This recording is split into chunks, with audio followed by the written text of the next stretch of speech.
Welcome. Today, we want to talk about something that might be particularly interesting to you given the time of year that it is, and that is how to manage your time on your return to work journey, particularly when you are feeling stretched and unusually busy, right? So, Right. Yeah. And yeah, when is that never the case for a caregiver, right? right. I mean, Well, look at us. Yeah, yeah, yeah, here we are. yeah. Here we are. We're trying to get done what we need to get done for our job. And we both have some serious life demands that are playing out in the background. So we are in two totally different places for this YouTube video for all of you today. It's not as fun Yeah. it's not as fun as when we're together, but we wanted to make sure we showed up for our people. So let's talk about that, Kelley. Why don't we start a little bit more with like the personal side of things? I mean, it is true that it's very easy to take your eye off the ball when you're being pulled in multiple directions, particularly like now in the holidays.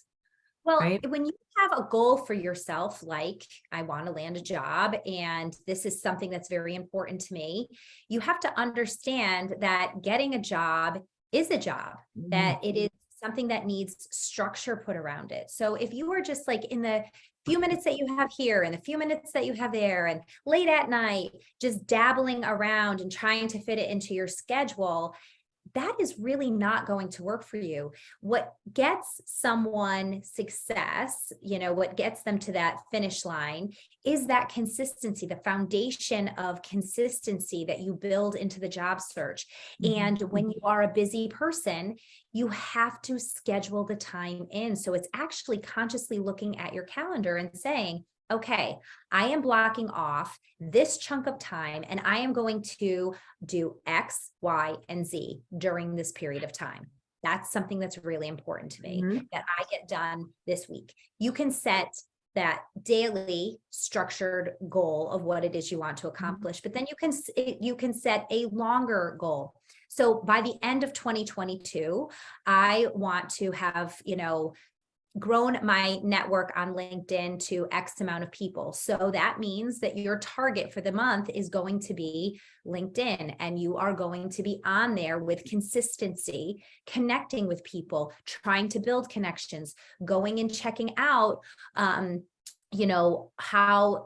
you can establish yourself and grow those connections so that you feel successful. So structure is your friend when it comes to the return to work journey. But I also like the piece about the specific goals.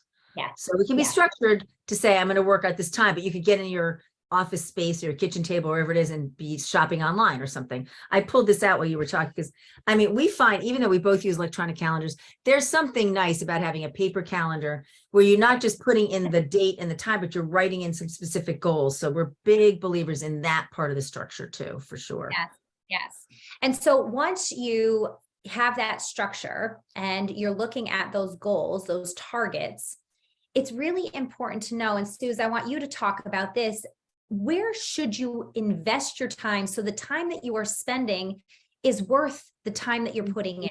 Can you talk about that? I can. I think that what happens with most people is they invest the time, they jump in with 2 feet. Okay, I'm ready now to relaunch my career. I'm going to jump in with 2 feet because it feels like things like research and reading and reflecting and taking notes and doing that kind of inner work isn't productive, because it's harder to put a little check mark on your calendar to say, think about what I want to do, what I want to do something. So when we start just doing, for example, applying online, we're not going to advance our career searches. It's very few people even get through an online job application, but someone who's like us, who's got a career gap or has done unconventional things, isn't going to make it through anyway. So I think the first thing is to really think about where you're putting your time and allow yourself the grace of research, whether that be online research or talking with people.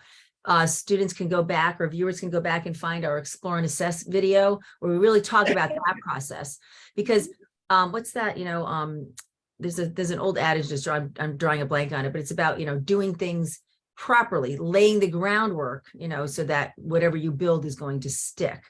I also think that once we get past that, once you've done the reflection, you're really clear about what you want to do and you're clear about your brand and you have a resume and those kinds of things are done. Then thinking about where is it best to invest my time. And I mentioned just a moment ago how the numbers don't work for you on a job board. So spending very, very little time there, maybe 10% of our students, it's not even that many, get a job that way, but maybe taking 10% of your time to apply online, but then spending all the other time on networking, talking to your friends, talking to your neighbors. We just did a live office hours for an audience, and somebody asked a question about that. And we say this all the time. How many students come through and we're like week 8 and they haven't even told their family that they're looking for a job, that they're relaunching their career? Everyone should know. So spending more time on the work that first is reflective to make sure you're going in the right direction, you know what you want to do, and you know who you want to work for, or at least in what industry. And then instead of just toiling online, talking to people.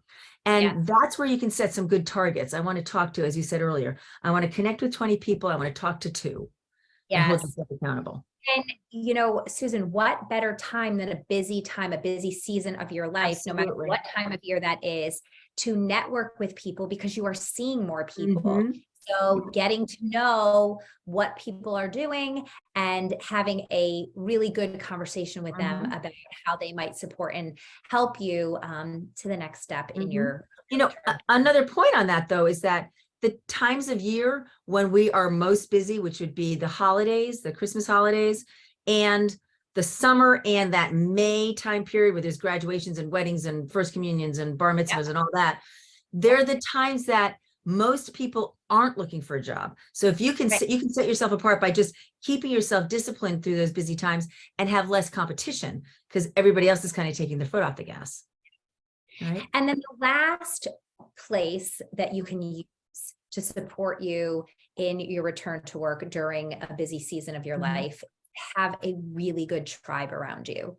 When you are spending time with like-minded people, other people who are doing the return to work journey, that is going to be a support system for you, because they're going to understand your trials and tribulations that you're going through. They're going to understand that it doesn't feel good to do this all by yourself and alone.